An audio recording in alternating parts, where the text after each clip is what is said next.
அன்பான சகோதர, அன்பு சகோதரி, இந்த வார்த்தையை சொல்லும் போதே ஒரு வார்த்தையை தைரியமாய் சொல்லுகிறேன், நம்பிக்கைக்காக சொல்லுகிறேன். ஆமென். உங்கள் கையை மட்டும் தளர விட்டுறாதீங்க, உங்கள் ஜெபத்தை தளர விட்டுறாதீங்க, தேவனை நோக்கி கூப்பிடுவதை தளர விட்டுறாதீங்க.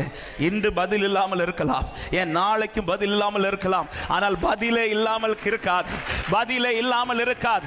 எதற்கா என்னை கர்த்தர் இன்று கண்ணீர் வடித்து ஜெபிக்க வைக்கிறாரோ அதற்கா என்னை ஆண்டவர் சீக்கிரத்தில் துதிக்க வைப்பார் என்று நம்புகிறவர்கள் ஆமென் என்று சொல்லுங்க பார்க்கலாம். அதை தான் ஏசாயா 35வது அதிகாரத்திலே சொல்லப்படும் போது தீர்க்கதரிசியை கொண்டு கர்த்தர் நமக்கு கொடுத்த வார்த்தை அதல்லவா, வனாந்திரமும் வறண்ட நிலமும் மகிழ்ந்து கடுவெளி கழித்து புஷ்பத்தை போல செழிக்கும், அது மிகுதியாய் செழித்து பூரித்து ஆனந்த களிப்புடன் பாடும்.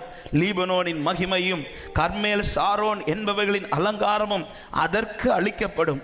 அவர்கள் கர்த்தருடைய மகிமையும் நமது தேவனுடைய மகத்துவத்தையும் காண்பார்கள். இதை சொல்லிவிட்டுதான் 3வது வசனத்தில் சொல்றார், தளர்ந்த கைகளை திடப்படுத்து, தள்ளாடுகிற முழங்கால்களை உறுதிப்படுத்து, பலப்படுத்துங்கள். மனம் பதறுகிறவர்களை பார்த்து நீங்கள் பயப்படாதிருங்கள், திடன் கொள்ளுங்கள். இதோ உங்கள் தேவன் நீதியை சரி கட்டவும் உங்கள் தேவன் பதிலளிக்கவும் வருவார், அவர் வந்து உங்களை இரட்சிப்பார். கை உயர்த்தி ஒருத்தன் கர்த்தருக்கு முன்பாக நின்னுட்டான்னா கர்த்தர் அவனை பார்த்துட்டு விலகி போகவே மாட்டார். ஹல்லேலூயா. மோசே கை உயர்த்தும் போது யோசுவா ஜெயிச்சிட்டு இருக்கிறார். யோசுவா நினைச்சாரு நம்ம பலத்தில் ஜெயிக்கிறோம், ஆமென். ஆனா யோசுவாவுக்கு தெரியல, மோசே கை உயர்த்தி நிற்கும் போது யோசுவாவோடு கூட யுத்தம் பண்ண பரலோகமே வந்து நிற்குதுங்கிறது.